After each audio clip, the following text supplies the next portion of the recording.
माता पिता का तलाक 10 साल की उम्र में हो गया। मां ने दूसरी शादी कर ली, जिंदगी भर सौतेले भाई के साथ रहे। आस पड़ोस के बच्चे चिढ़ाते तंग करते रहे, अपनी खुद की गर्लफ्रेंड छोड़ के चली गई, जिंदगी भर अकेले रहना पड़ा। जब अमेरिका गए तो बर्तन धोते रह गए। नमस्कार, मैं Vivek Bindra, founder and CEO बड़ा बिजनेस.com। बॉलीवुड की कहानी नहीं है ये कोई, वापस आ चुका हूं पूरे जोश के साथ। इस बार बात करूंगा रतन टाटा पे। कौन थे Ratan Tata? Industrialist, investor, philanthropist, कोई ट्रेंड पायलट, पद्मश्री, पद्म विभूषण कौन थे? लंदन में इनको सर का टाइटल दिया, ऑनररी नाइट बोलते हैं उसको। यूके में टाइटल दिया गया इनको सर, इसीलिए मैं भी पूरे वीडियो में बोलूंगा सर रतन टाटा। इनकी चेयरमैनशिप में इनका रेवेन्यू टाटा ग्रुप का 40 गुना बढ़ा। 22 साल में 40 गुना रेवेन्यू बढ़ा, प्रॉफिट इन्होंने 50 गुना बढ़ाया। ग्रेटनेस रतन टाटा की ये थी कि ये हर डीप इंसल्ट को स्टीप रिजल्ट में कन्वर्ट करते थे। आप इनकी बेइज्जती करो, इनको डीप इंसल्ट दो, ये स्टीप रिजल्ट क्रिएट कर देंगे। जितना इनको तंग करो ये उतना ग्रो कर जाते हैं। 90% स्टार्टअप 5 साल में फेल हो जाते हैं इंडिया में। 90% स्टार्टअप 90% 5 साल में फेल हो जाते हैं। केवल बचे हुए 5% स्टार्टअप है जो अगले 10 साल तक चल पाते हैं, और 0.01% कंपनियां जो 100 साल तक चलती हैं। टाटा ग्रुप ऐसी कंपनी है जो 150 से ज्यादा साल से चल रही है। आज टाटा ग्रुप इतना बड़ा हो गया कि इनकी 100 से ज्यादा कंपनियां 100 से ज्यादा देशों में चल रही हैं। हाईएस्ट मार्केट कैपिटलाइजेशन है आज पूरे देश के अंदर इनका। टीसीएस अकेली इतनी बड़ी है कि पूरा पाकिस्तान स्टॉक एक्सचेंज एक तरफ और टीसीएस का मार्केट कैप एक तरफ। दोबारा सुन लो, पूरा पाकिस्तान, पूरा उसका पाकिस्तान स्टॉक एक्सचेंज एक तरफ, उनका टोटल मार्केट कैप पूरे देश की सारी कंपनियों का, और हमारी टीसीएस एक तरफ। ये रतन टाटा 4% अकेले जीडीपी को कंट्रीब्यूट कर रहे हैं। ये 50,000 करोड़ के लगभग का टैक्स कंट्रीब्यूट करते हैं एक साल का। पूरा आसाम, हिमाचल प्रदेश, उड़ीसा, गोवा मिला के इतना टैक्स कलेक्ट नहीं करता जितना टाटा ग्रुप अकेला देश को टैक्स देता है। आज हम सबके पास सुविधाओं में टाटा ग्रुप का बहुत बड़ा रोल है। 28 दिसंबर 1937 को पारसी श्री रतन टाटा, सर रतन टाटा आज 83 साल के हो चुके हैं। कॉर्नेल यूनिवर्सिटी यूएस में हार्वर्ड में पढ़े हैं। पिता नवल टाटा, मां सुनी टाटा। आपस में उनका डिवोर्स हो गया तो ये दादी नावजी भाई टाटा के साथ रहे। 1962 में अमेरिका से जब लौट के आए इंडिया में तो उनकी पहली नौकरी टाटा स्टील में लगी जमशेदपुर के अंदर, और उस समय सारे मजदूरों के साथ रहते थे, शॉप फ्लोर पे रहते थे, उनके साथ ही डॉर्मेट्री में सो जाया करते थे, खाना भी लाइन में लग के कैफेटेरिया में उनके साथ लंच किया करते थे। इन्होंने पूछा गाड़ी मिलेगी? उनको बोला गया गाड़ी नहीं मिलेगी आपको, साइकिल पे आया करो अच्छा रहेगा। बोला साइकिल, अच्छा मैं समझ गया। तो ये पैदल ही आने लगे, साइकिल पे भी नहीं आए। अपनी लीडरशिप में इन्होंने टीसीएस को लिस्ट किया, पब्लिक गए। टाटा मोटर्स को उन्होंने न्यूयॉर्क स्टॉक एक्सचेंज में लिस्ट किया ताकि इंटरनेशनल पावर और रिकॉग्निशन मिल सके। As a chairman of Tata group उन्होंने बहुत सारी foreign companies, Tetley, Daewoo commercial vehicle, Corus group steel के लिए, जैगवार लैंड रोवर की कहानी तो आपको पता ही है। वो मैं बिल फोर्ड की कहानी, इनकी टाटा और बिल फोर्ड की बेइज्जती की कहानी पहले कवर कर चुका हूं कि कैसे इनकी बिल फोर्ड ने बेइज्जती करी थी। जब ये अपनी कंपनी बेचने डेट्रॉइट गए तो उन्होंने कहा तुम पे एहसान कर रहा हूं। रतन टाटा ने अपनी कंपनी बेची नहीं। बाद में बिल फोर्ड इनके पास डेट्रॉइट से मुंबई आए, बोले आप हमारी कंपनी खरीद के एहसान कर रहे हैं। तब इन्होंने जैगवार लैंड रोवर ली थी। 5 स्ट्रैटेजी पहले बिजनेस की लेता हूं, फिर बताऊंगा रतन टाटा ने शादी क्यों नहीं करी और इनके 10 अनसुने किस्से, वो कहानियां जो सुन के आप बहुत इंस्पायर्ड होंगे। पहले 5 स्ट्रैटेजी। पहली स्ट्रैटेजी ऑर्गेनिक ग्रोथ लेते हैं। ऑर्गेनिक मतलब जो अपने आप मिल सके, नई मार्केट, नई टेक्नोलॉजी, नया कस्टमर। नई मार्केट, नई टेक्नोलॉजी, नया कस्टमर, ढूंढते रहो। कौन सी नई मार्केट, कौन सी नई टेक्नोलॉजी, कौन सा नया कस्टमर। दूसरी इनऑर्गेनिक ग्रोथ, जो अपने आप होएगी ठीक है, अब इनऑर्गेनिक ग्रोथ लेंगे, टेक ओवर करेंगे, एक्विजिशन करेंगे, दूसरी कंपनियां खरीदेंगे, छोटी कंपनियां खरीदेंगे, खुद को बड़ा करेंगे, जॉइंट वेंचर करेंगे, पार्टनरशिप्स करेंगे, स्ट्रैटेजिक अलायंस करेंगे। तीसरी स्ट्रैटेजी, जो धंधा अच्छा नहीं है उसमें से एग्जिट कर लो। Cosmetic, paint, oil, soap, pharma, cement, ये 6 कंपनियां इनकी चली नहीं, उनसे एग्जिट कर गए, बाहर निकल जाओ, कोई अटैचमेंट नहीं, धंधे को धंधे की तरह चलाना है। चौथी स्ट्रैटेजी, एंटर करो उसमें जो चलेगा। रिटेल, टेलीकॉम, बायोटेक्नोलॉजी और टेक्नोलॉजी इनका बहुत अच्छा चलता रहा, उसमें एंटर करके उसको बड़ा करते गए। और इनकी फाइनली 5वीं स्ट्रैटेजी क्या थी कि कोर बिजनेस को पकड़ के रखो। स्टील, मोटर, केमिकल और पावर, ये इनके कोर बिजनेस थे। अब लेते हैं 10 वो कहानियां। 10 में से पहली कहानी बहुत लोगों के मन में है, रतन टाटा जी ने शादी करी क्यों नहीं। एक बार आया था मौका, वो शादी के बहुत नजदीक पहुंच गए थे। लॉस एंजलिस में उनको वहां एक अमेरिकन देवी से बहुत प्रेम हो गया था। वो देवी जी को भी रतन टाटा से बहुत प्रेम हो गया था, और वो अमेरिकन देवी के साथ इतना प्रेम हो गया कि इन्होंने डिसाइड कर लिया अब शादी करें। इतने में टाटा जी को फोन आया इंडिया से, अरे बेटा रतन मैं बीमार हूं। उनकी दादी का फोन आया, इंडिया मुझसे मिलने आ जाओ, मेरा आखिरी समय। रतन टाटा को जाना पड़ा क्योंकि उन्होंने सारी जिंदगी दादी के साथ ही तो बताई थी। तो उन्होंने देवी जी को बोला कि चलो चलते हैं अब इंडिया में शादी करेंगे हम लोग, और दादी से भी आपको मिलवाऊंगा। तो वहां बेटी को रुकना पड़ गया क्योंकि उसके माता पिता ने बोला इंडिया में इंडो चाइना का वॉर चल रहा है, 1962 का समय था, इंडो चाइना वॉर चल रहा था। उन्होंने कहा अभी इंडिया जाना ठीक नहीं है। ये इंडिया गए, सोचा अब वो देवी जी आने वाली हैं। उधर उसके माता पिता ने उसकी शादी किसी और से करा दी। और रतन टाटा को सुन के बहुत धक्का लगा क्योंकि वो वचन दे चुके थे।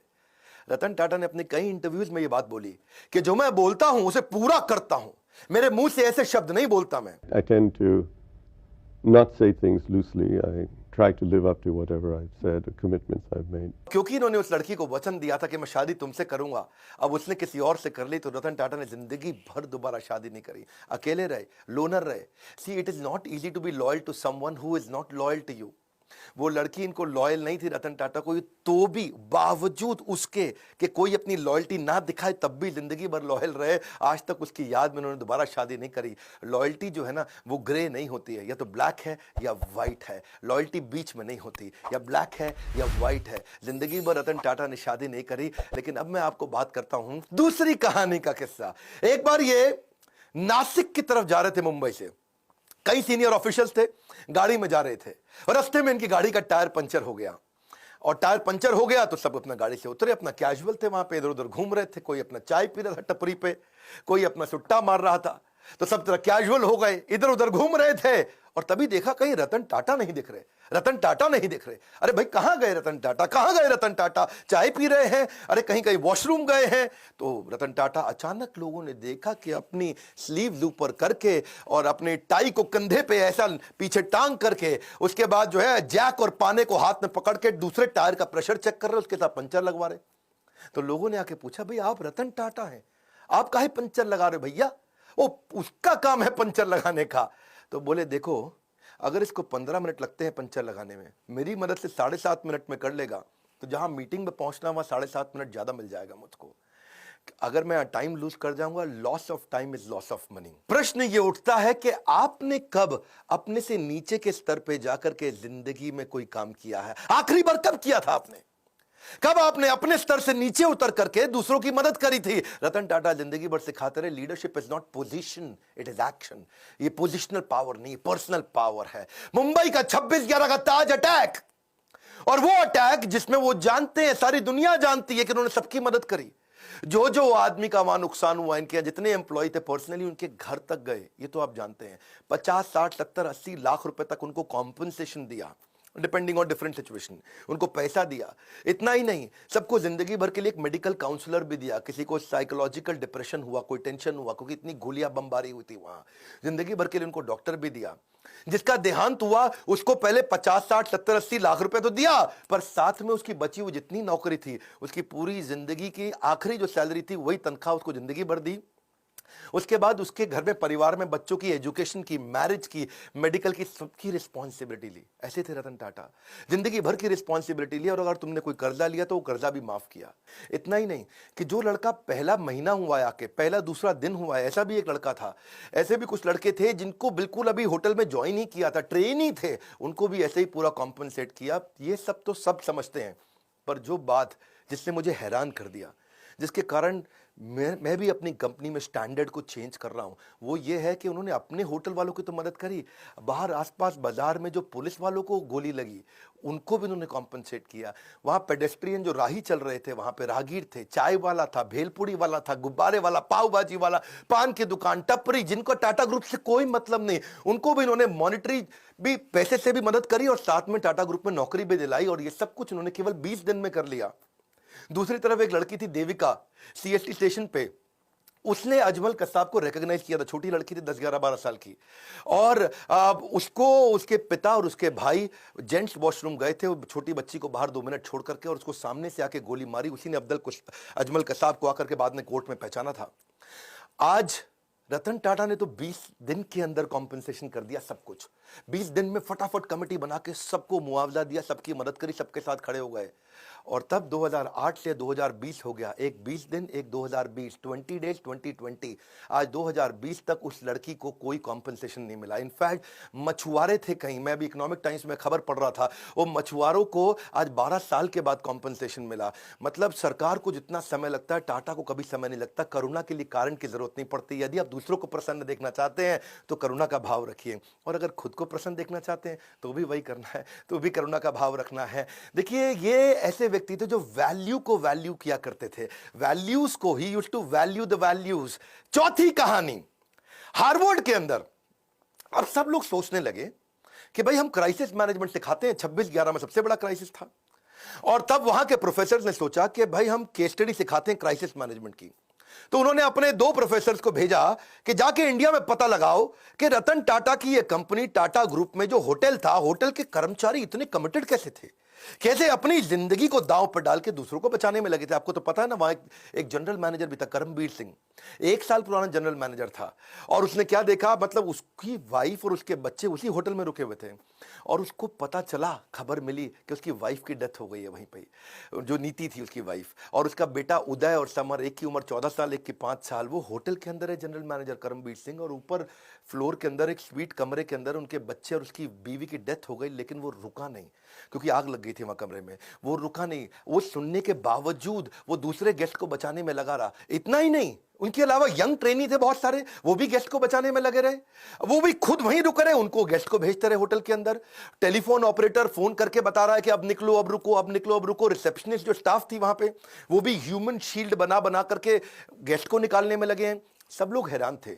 हार्वर्ड बोला कि यार एम्प्लॉइज में ऐसा है क्या, इनके ये क्या भरते हैं, कौन सा इंजेक्शन लगाते हैं कि इनके एम्प्लॉय कोई आर्मी के अफसर थोड़ी है कि अपनी जिंदगी दांव पर लगा दी। भाई सबसे पहले तो आदमी अपने को बचाता है, खुद निकलता है, लेकिन इनके सारे एम्प्लॉय, ताज मालदीव्स का भी था ना ताज, वहां पे भी सुनामी आया था 2004 में, उधर भी इन्होंने यही किया था। तो वो सोचे कि भाई ताज होटल के एम्प्लॉय ऐसे हैं कैसे।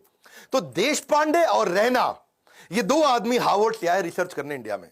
तो पहले सोचा भाई सिंपल सी बात है, आप लोग भी सोच रहे होंगे कि इनकी ट्रेनिंग बड़ी अच्छी होती होगी, इनका ह्यूमन रिसोर्स अच्छा होगा, इनके मैनुअल अच्छे होंगे, लेकिन वो बोले नहीं, ट्रेनिंग तो तब देना जब एम्प्लॉय 2, 4, 5, 10 साल पुराना हो जाए।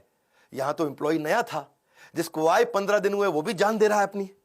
तो बोले कि अच्छा रिवॉर्ड रिकॉग्निशन अच्छा देते होंगे। भाई नहीं, जो रिवॉर्ड रिकॉग्निशन तब दोगे जब तुम साल 2 साल 4 साल नौकरी कर लोगे, तब तो कोई अवार्ड रिवॉर्ड दोगे। वो तो 15 साल पुराने लड़के, 15 दिन क्षमा चाहता हूं, पुराने लड़के आए और होटल में अपनी जान देने में लगे।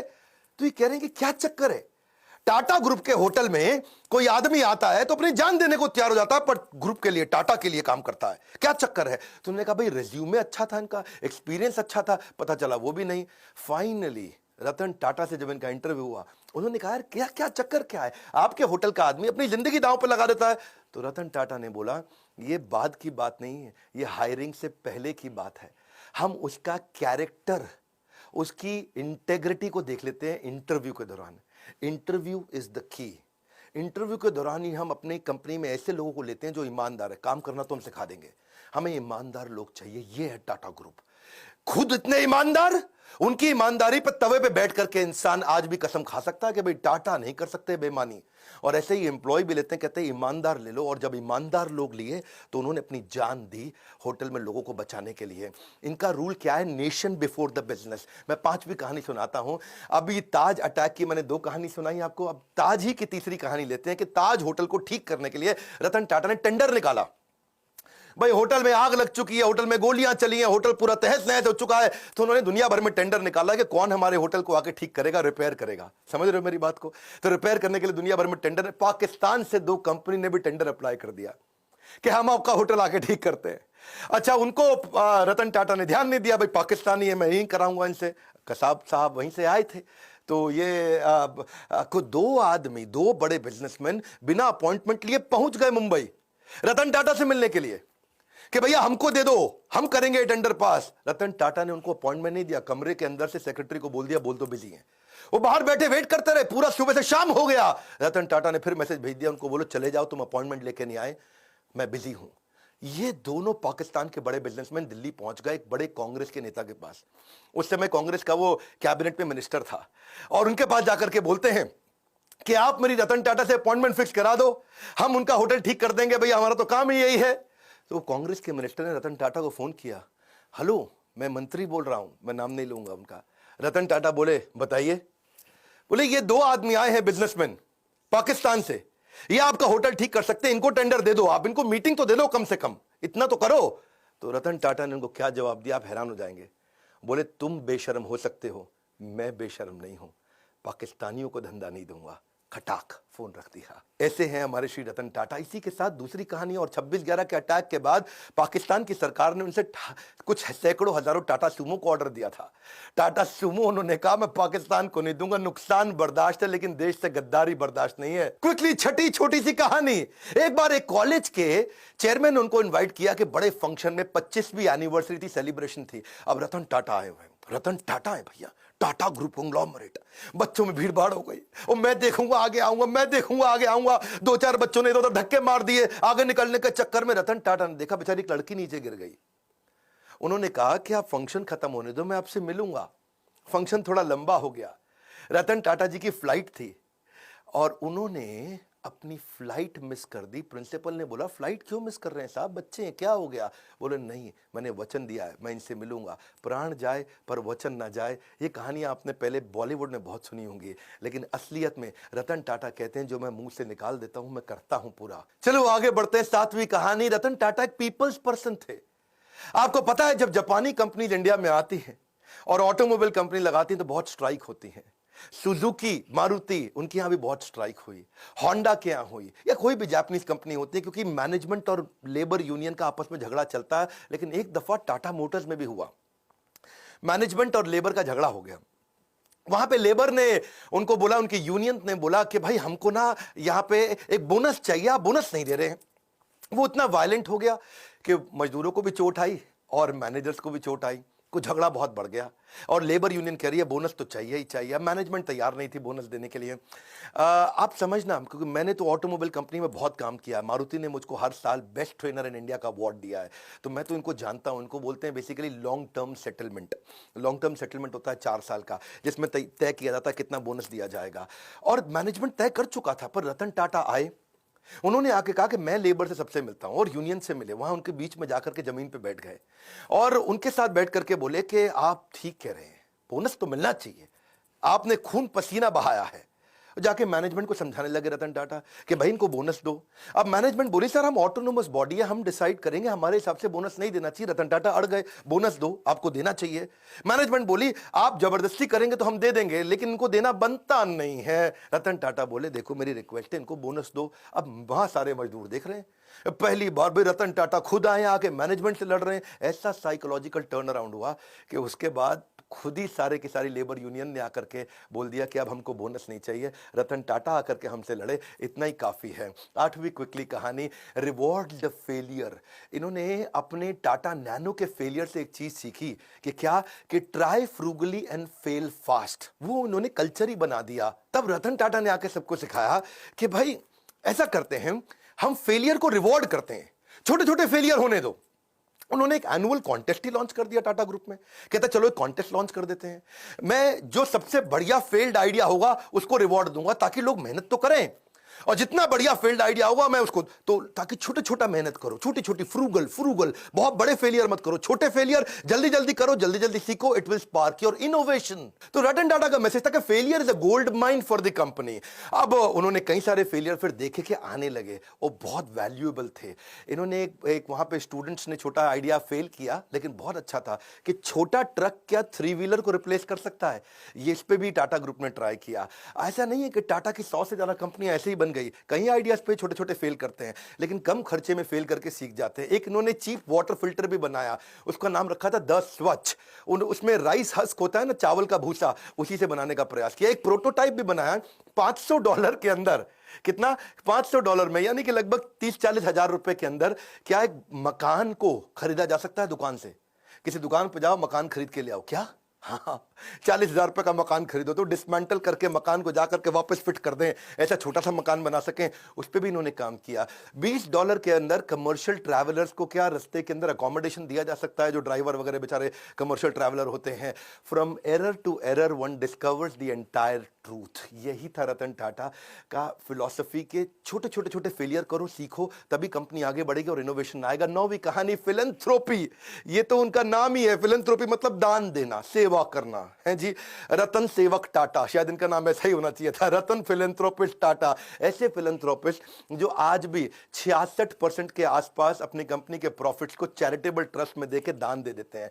हेल्थ के ऊपर, न्यूट्रिशन पे, एजुकेशन पे, वाटर के कंजर्वेशन पे, डिजिटल ट्रांसफॉर्मेशन पे, गरीबों को स्किल डेवलपमेंट के ऊपर, डिजास्टर रिलीफ में, चाहे वो कोरोना हो या उससे पहले का डिजास्टर हो, कहीं बाढ़ आई हो, या फिर स्पोर्ट्स को बढ़ाने में, या बच्चों को स्कॉलरशिप देने में। देखो कॉर्नेल यूनिवर्सिटी तक चले गए, वहां भी उनको बोला कि अगर इंडियन बच्चे आएंगे, काबिल हुए, तो उनको फाइनेंशियल एड दे दो। वहां जाके कॉर्नेल यूनिवर्सिटी का पैसा दिया है, वहां से खुद पढ़ाई किया था। 100 करोड़ रुपए के आसपास तो उन्होंने आईआईटी बॉम्बे में दे दी कि Tata centre of technology design यहां बना दो। लेटेस्ट अब इन्होंने 1,500 करोड़ रुपया कोविड में दान किया। इसको देखो, पहले तो ये ना लोगों को दान दिया करते थे, बाद में उन्होंने प्रोजेक्ट बनाने शुरू कर दिए। उन्होंने रिसर्च प्रोजेक्ट को फंड किया कि बीमारी ठीक करने की जगह कुछ ऐसा कर दो कि बीमारी हो ही नहीं है जी। जैसे अल्फ्रेड फोर्ड आए थे ना इंडिया में, उन्होंने आकर के इस्कॉन को मायापुर में दुनिया का सबसे बड़ा मंदिर बनाने के दान दिया। तो उनको पूछा ममता बनर्जी ने, भाई फोर्ड साहब यहां इतना दान मंदिर बनाने को क्यों दे रहे हो? एड्स के लिए दान दे रहे थे। तो उन्होंने कहा मैं ऐसा दान दे रहा हूं जिससे एड होए ही नहीं। हाँ, ऐसे ही रतन टाटा क्या बोले, मैं बीमार होने पे बीमारी ठीक करने की जगह ऐसा दान देना चाहता हूं जिससे बीमारी होनी बंद हो जाए। टाटा ग्रुप फिलैंथ्रोपी में इतना आगे है। 2011 का मैं अपना पर्सनल किस्सा भी सुनाना चाहूंगा। मेरे गुरुदेव के आदेश पे उन्होंने कहा हम गरीब बच्चों को खाना खिलाना चाहते हैं। तो उन्होंने कहा कि आप टाटा ग्रुप से जाकर के मिलिए, वो बहुत दान देते हैं। तो तब अर्जुन मुंडा सांसद हुआ करते थे उन दिनों, ये मेरा पर्सनल किस्सा है 2011 का बता रहा हूँ, जमशेदपुर से। और तब मैं उनको गया, उनके पास जाके उनको गीता के कुछ कथा सुनाई, उनको बताया यज्ञ दान तप कर्म, कि यज्ञ दान तपस्या और कर्म ये सबको करना चाहिए, पावनानि मनीषी नाम। बहुत खुश हुआ अर्जुन मुंडा अचानक भगवत गीता पढ़ते पढ़ते 15 दिन में झारखंड की सरकार पलटी, मुख्यमंत्री बन गए। बहुत खुश हुए, बोले विवेक बिंद्रा जी आपने मुझको गीता दी और मैं मुख्यमंत्री बन गया, आइए चलिए मिलते हैं। शपथ समारोह पर उन्होंने बुलाया, बोला मैं क्या सेवा कर सकता हूं? मैंने कहा मेरे लिए मत करिए, मुझको आप रतन टाटा जी से, जमशेदपुर में वहां नेरुरकर हुआ करते थे, हेमंत नेरुरकर मैनेजिंग डायरेक्टर, इनसे मिलवा दीजिए। मैं चाहता हूं गरीब बच्चों को जमशेदपुर में किचन बना दें और गरीब बच्चों को मिड डे मील के द्वारा उनको स्कूल में बुलाएं, खिलाएं। तो उन्होंने मेरी वहां मीटिंग कराई। तो मैंने जाकर के मिस्टर नेरुरकर को बताया कि हम क्या करेंगे, गाड़ियों पे आपकी टाटा एस, टाटा 407 उस पर लगा देंगे बड़ा बड़ा बोर्ड कि टाटा ग्रुप आज यहाँ गरीब बच्चों को खाना खिला रहा है और मिड डे मील का कैंपेन चलाते हैं। स्कूल के अंदर बच्चों को दाल चावल रोटी सब्जी गरम गरम खिला देंगे, इससे बच्चे स्कूल आएंगे फ्री में खाना खाने के लिए। उनको आइडिया अच्छा लगा, उन्होंने 15 करोड़ रुपया डोनेशन भी दिया। ये पर्सनली मैं उन दिनों शायद उस समय 28-29 साल का रहा हूँगा और ये मेरी लाइफ का एक बड़ा अचीवमेंट था कि मैं एक सेवा कर पाया। आज भी वो किचन चल रही है, 65,000 गरीब बच्चों को वहाँ खाना खिलाया जा रहा है। उसके ओपनिंग पे मैं गया था, इनॉग्रेशन पे कुछ फोटोग्राफ्स भी मैं आपको शेयर करूँगा। तो वहाँ मुख्यमंत्री थे, ये मैनेजिंग डायरेक्टर थे टाटा ग्रुप के। वहाँ पे आज तक कोई भी व्यक्ति दान देकर कभी गरीब नहीं बना है। No one has ever become poor by giving. देखिए, पक्षी के पीने से नदियों का पानी खत्म नहीं होता, उसी प्रकार धनी व्यक्ति के दान देने से उसका दान भी नहीं घटता। ये टाटा ग्रुप के साथ मेरा एक्सपीरियंस था। और 10वीं कहानी, विनम्रता से विश्वास। वैसे तो मन करता है सर रतन टाटा के बारे में बोलते चले जाऊं, घंटों की वीडियो बनाऊं, फैमिली ट्री पे बनाऊं, उनके सब वो परिवार शुरू से लेकर के अब तक 150 साल की हिस्ट्री बताऊं, उनके कॉर्पोरेट एक्सपीरियंस बताऊं, बिजनेस 100 से ज्यादा कैसे चलाते थे उसके बारे में बात करूं, क्या क्या नहीं बात करूं। लेकिन चलिए, समय पूरा ना पड़ता हो। एक बार वो सेमिनार में गए और एक सेमिनार में, वहां सेमिनार खत्म होने के बाद लोगों ने बोला भाई सर रतन टाटा के साथ फोटो खिंचाएं। तो सब लोग लाइन में खड़े हो गए, 3 रो बना ली उन्होंने। पहले लंबे वाले लड़के पीछे खड़े हो गए, फिर थोड़ी कम हाइट के, और नीचे बाकी जमीन पे बैठ गए। अब सर रतन टाटा की कुर्सी लगाई थी, उन्होंने कुर्सी हटवा दी तो लोगों को लगा खड़े होंगे। अब रतन टाटा जी खड़े हुए तो उनकी हाइट लंबी है तो पीछे वाले छुप जाएं, पीछे जाके खड़े हुए तो रतन टाटा खुद छुप जाएं। तो वो आके खुद ही जमीन पे बैठ गए। 2 मिनट तक सन्नाटा हो गया, नीचे बैठे। रतन टाटा बोला जल्दी फोटो खींच लो, ज्यादा देर नीचे नहीं बैठ सकता मैं। सर रतन टाटा है वो, विनम्रता की मूर्ति, विनम्रता से विश्वास तक। जब श्री नारायण मूर्ति जो कि इन्फोसिस के फाउंडर हैं, जब उनको बोला गया कि आप लाइफ टाइम अचीवमेंट अवार्ड दीजिए रतन टाटा को, और वो जब लाइफ टाइम अचीवमेंट अवार्ड देने गए तो अवार्ड देते ही उन्होंने पहले उनके चरण स्पर्श किए, उनके पांव छुए। ये हमारे देश की सभ्यता है। और सभ्यता से ज्यादा ये स्वयं सर रतन टाटा हैं कि कॉम्पिटिटर भी आके पांव छूता है। आप दोबारा बता दूं, ये टीसीएस चलाते हैं, वो इन्फोसिस चलाते हैं, आपस में कंपटीशन है। कॉम्पिटिटर भी जिसके पांव छुए वो है सर रतन टाटा। कोई भी गाड़ी दुनिया में चला सकते हैं, लंबरगिनी भी चला सकते हैं, लेकिन टाटा की सेडान गाड़ी चलाते हैं। इकोनॉमी क्लास में एयर एशिया के ट्रैवल करते हैं। ट्रस्ट इक्वल्स टू कल्ट, उनका कल्ट इतना ज्यादा है। एक बार क्या हुआ, सर रतन टाटा के 1 मिलियन फॉलोअर हो गए इंस्टाग्राम पे। तो वो इंस्टाग्राम पे आए, सबको धन्यवाद कर दिया कि भाई मेरे 1 मिलियन फॉलोवर हो गए, आप सबका बहुत बहुत धन्यवाद। तो वहीं एक लड़की ने नीचे कमेंट लिख दिया, कांग्रेचुलेशन छोटू। क्या छोटू?